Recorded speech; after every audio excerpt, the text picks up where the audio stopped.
Assalamualaikum warahmatullahi wabarakatuh. Perkenalkan, nama saya Sofirman dari kelas 201. Di sini saya akan mencoba menjawab pertanyaan UAS dari mata kuliah pengantar ilmu ekonomi, yang mana saya sebagai mahasiswa diminta untuk memberikan solusi serta sikap kepada masyarakat dalam menghadapi keadaan yang tidak pasti saat ini. Sikap yang harus dilakukan adalah dengan cara memberikan informasi yang tepat dan akurat kepada masyarakat agar tidak mengalami kepanikan serta adanya kerjasama antara masyarakat dengan pemerintah. Bersikap tenang dalam menerima berbagai informasi dan dapat membedakan informasi yang benar atau hanya sekedar hoax, karena kebanyakan informasi yang diterima berlebihan tentang virus COVID-19. Menurut saya sangatlah penting informasi yang tepat dan akurat itu kita berikan kepada masyarakat. Kenapa? Karena yang terjadi di masyarakat adalah di saat menerima informasi yang tidak tepat akan timbulnya rasa ketakutan tersendiri, yang akhirnya menjadi sebuah ketakutan yang berlebihan, yang ternyata sebenarnya belum tentu benar dengan informasi yang mereka terima. Untuk itu kita sebagai mahasiswa atau yang berkecimpung di masyarakat harus bisa memberikan informasi dan kejelasan tentang berita-berita yang beredar tentang COVID-19 ini.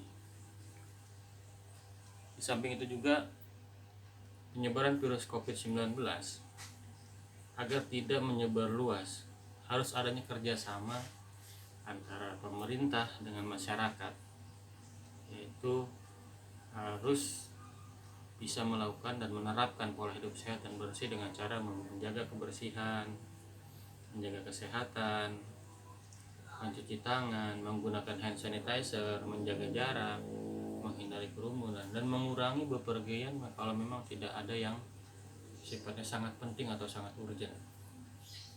Begitu saya sebagai mahasiswa ingin memberikan sebuah sikap dan solusi saya bagaimana caranya di masyarakat bisa menjalani keadaan seperti ini untuk bersikap tenang.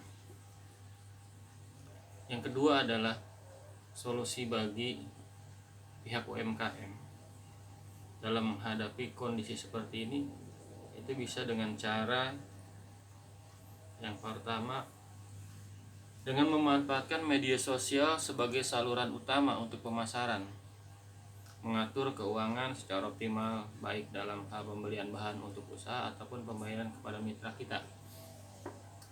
Kenapa demikian? Di saat pandemi seperti ini, adanya jarak pembatasan social distancing atau mungkin pembatasan sosial berskala besar, ini juga akan menghambat sebuah UMKM untuk bisa memasarkan produk-produknya. Untuk itu harus dilakukan dengan cara memanfaatkan media sosial yang ada, yang kita punya untuk memasarkan produk kita. Jadi salah satu yang bisa dilakukan dalam memanfaatkan media sosial ini di saat kondisi seperti saat sekarang ini. Yang kedua adalah merencanakan ulang semua pendapatan yang sudah dibuat untuk beberapa bulan ke depan dan memangkas atau memotong budget anggaran yang sudah dibuat secara optimal, serta adanya skala prioritas dan penyesuaian budget dengan kondisi saat ini. Jadi semua budget, semua anggaran yang sudah kita buat beberapa bulan ke depan atau berdasarkan semester atau berdasarkan per tahun, ini bisa kita lakukan pemotongan. Fungsinya untuk apa? Agar